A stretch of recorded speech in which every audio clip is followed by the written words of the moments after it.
ഇപ്പോൾ അഭിജിത്ത് ദീപ്കെ വിമാനത്താവളത്തിൽ നിന്ന് പുറത്തേക്ക് വരികയാണ്. ഇനിയാണ് ഒരു പക്ഷേ എന്തൊക്കെയാണ് സംഭവിക്കാൻ പോവുക എന്ന് വ്യക്തമാവുക. അഭിജിത്ത് ദീപ്കെ വിമാനത്താവളത്തിൽ നിന്ന് പുറത്തേക്ക് വരുന്നത് എന്താണ് പ്രതികരിക്കുന്നത്?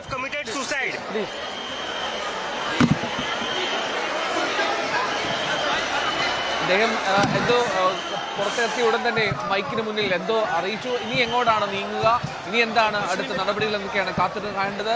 അത്യന്തം ആകാംക്ഷഭരിതമായിട്ടുള്ള നിമിഷങ്ങളാണ് ഡൽഹിയിൽ. വർഷങ്ങൾ മുമ്പ് കണ്ട പ്രതിഷേധ ജ്വാലകൾ അത് എത്രമാത്രം വലിയ തോതിൽ ഉണർന്നു, അത് വളർന്നു എന്നുള്ളതൊക്കെ നമ്മൾ കണ്ടതാണ്.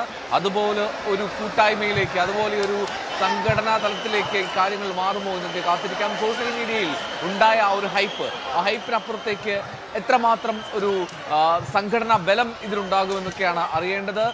എന്നാൽ US-ൽ നിന്നും പുറത്തിറങ്ങിയ അഭിജിത്ത് ദീപ്കെ ഇപ്പോൾ വിമാനത്താവളത്തിൽ നിന്നും പുറത്തേക്ക്. കാർത്തിക്, ഇനി എങ്ങോട്ട് എന്നുള്ളതാണ്. നേരെ ജന്തർ മന്ദിറിലേക്കാണോ അതോ പോലീസ് സ്റ്റേഷനിലേക്കാണോ, എന്താണ് നമുക്ക് മനസ്സിലാക്കേണ്ടത്?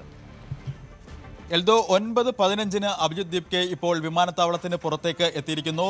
വാഹനത്തിൽ ജന്തർ മന്ദിറിലേക്ക് പോകുന്നു. ഒപ്പം കോക്രോച്ച് ജനതാ പാർട്ടിയുടെ വക്താക്കൾ ഇപ്പോൾ അവരുടെ എക്സ് അക്കൗണ്ടുകളിലൂടെ ഔദ്യോഗികമായി അനൗൺസ് ചെയ്തിരിക്കുന്നു. Permission for the cockroach protest secured from authorities. ഇക്കാര്യം ഔദ്യോഗികമായി സ്ഥിരീകരിച്ചിരിക്കുന്നു. അതായത് ജന്തർ മന്ദിറിൽ പ്രതിഷേധത്തിന് കോക്രോച്ച് ജനതാ പാർട്ടിക്ക് അനുമതി ലഭിച്ചിരിക്കുന്നു.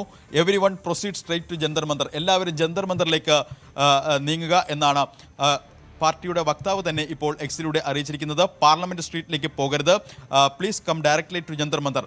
ജന്തർ മന്ദിറിലേക്ക് എല്ലാ പ്രവർത്തകരും നേരിട്ടെത്തണം. ഇതാണ് സോഷ്യൽ മീഡിയയിലൂടെ പാർട്ടി വക്താക്കളുടെ ആഹ്വാനം.